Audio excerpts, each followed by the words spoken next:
For years, the ranch sat in silence, its wooden beams creaking only against the wind that swept down from the mesas. The man who owned it, a rancher named Thomas McGraw, had long ago made peace with solitude. He tended his cattle, repaired his fences, mended his boots by the glow of a lantern, and spoke more to the stars at night than to any living soul. He was not bitter about it. Life had simply carved his path that way. War had taken his brothers, fever had claimed his parents, and heartbreak had driven him far from the comforts of town. Out here on the edges of the frontier, a man could work, breathe, and survive without explaining himself to anyone. Yet solitude, for all its steadiness, has a way of whispering into a man's bones, of turning silence into a weight he carries everywhere he goes. It was on a dry, wind-swept evening that the silence broke. He had been gathering firewood when he spotted movement near the tree line. 10 figures, worn down by dust and hunger, emerged slowly into the open. They were Apaches, young men, women, even a child clinging to the side of his mother. Their clothes were torn, their eyes sharp but tired, and their steps carried both pride and desperation. For a moment, Thomas froze. On this land, the sight of Apaches approaching a lone rancher could mean trouble, or it could mean something else entirely. He set down the wood, his hand brushing instinctively against the handle of his rifle, though he did not raise it. The one who seemed to lead them stepped forward, a tall man with braids falling past his shoulders. His voice was low, careful, as though he understood the weight of what he was about to ask. He told Thomas they needed shelter. They had lost their camp to raiders, and the women and children had nowhere else to go. For years Thomas had lived alone, his cabin built for one, his supplies meant for one, his fire burning just enough to warm a single heart. 10 souls asking to share it felt impossible. He could have turned them away, citing the dangers, the shortages, the suspicions people in town carried against tribes. But as he looked into their faces, Thomas saw what he had been denying himself for years, the simple truth that people need one another, even when the world has tried to teach them otherwise. So he nodded. "There's room," he said, though he wasn't sure there really was. He stepped aside, and the group moved past him, their presence filling his ranch with a kind of life it hadn't known in decades.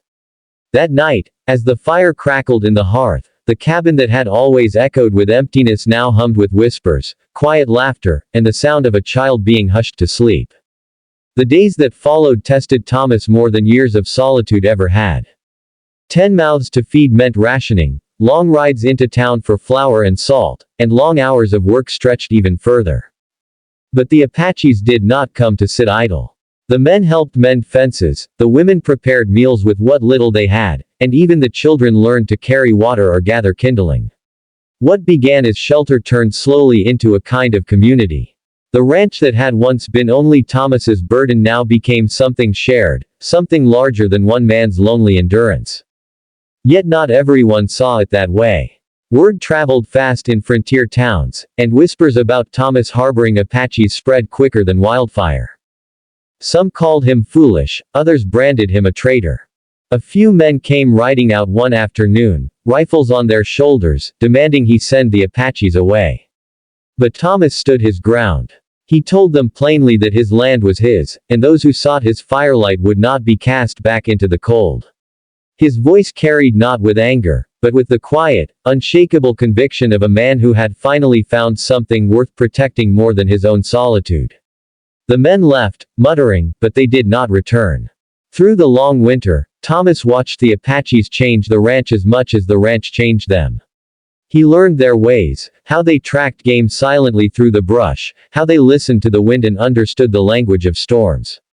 In turn, they learned from him how to tend cattle, how to work leather, how to read the clouds for rain that might nourish a drought-stricken pasture. What had begun as necessity grew into a fragile bond of respect. One evening, as snow blanketed the land, Thomas sat by the fire with the Apache leader, a man named Nanton. They shared coffee in silence before Nanton finally spoke. "You were alone," he said simply, his gaze fixed on the flames. Thomas nodded. "I was." Nanton's eyes softened. "No man should carry the world alone. Even the strongest horse stumbles without a herd." Those words settled deep in Thomas's chest. They were not pity, not sympathy, but truth. For years he had believed isolation was strength. Now he saw it had only been survival. As spring came, the ranch no longer felt like the lonely refuge of a broken man. It pulsed with movement and laughter, with the smell of bread baking alongside the sound of hammers striking wood. Children ran across the fields, chasing calves, their laughter chasing away the ghosts of silence.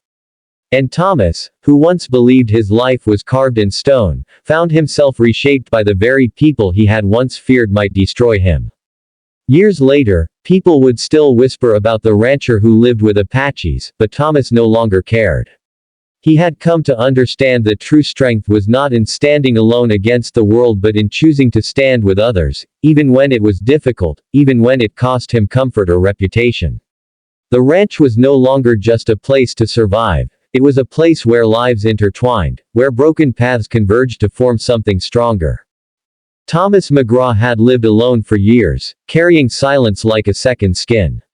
But when 10 Apaches asked for shelter, he opened his door.